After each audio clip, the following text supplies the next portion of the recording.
କାହା ମୋତେ ଆଜି ମେଡ଼ିକାଲରୁ ମେଡ଼ିସିନ ନେଇ ଆସିବାକୁ ପଡ଼ିଲା। କହୁଛି ଶୁଣ, ଜୟ ଜଗନ୍ନାଥ ସାଙ୍ଗମାନେ, କ'ଣ ସବୁ ଭଲ ତ? ସାଙ୍ଗମାନେ କଥା କିଛି ଏମିତି କି ବର୍ତ୍ତମାନ କିଛି ଦିନ ହେବ କାହିଁକି କେଜାଣି ମୋ ଆଖିରୁ ପାଣି ଗଡ଼ିବା ସହିତ ଆଖି ବହୁତ ଜୋରରେ ପେନ୍ ହେଉଥିଲା।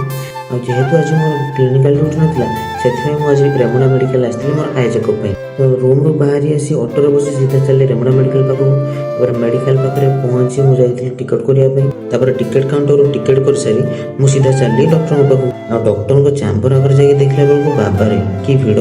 କେଜାଣି ଆଜି ମୋ ପାଳି ପଡ଼ିବ କି ନାହିଁ। ଏଇ କଥା ଭାବୁ ଭାବୁ ଫାଇନାଲି ମୋ ନମ୍ବର ବି ଆସିଗଲା। ତାପରେ ଡକ୍ଟରଙ୍କୁ ଦେଖାଇ ସାରି ମୁଁ ପ୍ରେସକ୍ରିପସନ୍ ନେଇ ପଳେଇ ଆସିଲି ସେଟା ମେଡ଼ିସିନ ନେବା ପାଇଁ। ଆଉ ଦେଖନ୍ତୁ, ମେଡ଼ିସିନ ହିସାବରେ ମୋତେ ଦୁଇଟା ଆଇ ଡ୍ରପ୍ ମିଳିଛି। ଆଉ ଡକ୍ଟର କହିଛନ୍ତି ଯେ ପୁଣି 2-3 ଦିନ ପରେ ଆସି ଚେକଅପ୍ କରିବା ପାଇଁ। ତାପରେ ମୁଁ ସିଧା ଚାଲିଲି ରୁମ୍ ପାଖକୁ। ଆଉ ରୁମ୍ ପାଖରେ ଯାଇ ପହଞ୍ଚି ଦେଖନ୍ତୁ, ବହୁତ ଛୋଟ ଛୋଟ ପିଲାମାନେ ସେଠି କ୍ରିକେଟ୍ ଖେଳୁଥାନ୍ତି। ସତ କଥା ସାଙ୍ଗମାନେ, କେତେ ସୁନ୍ଦର ଥିଲା ନା ସେଇ ପିଲାଦିନ।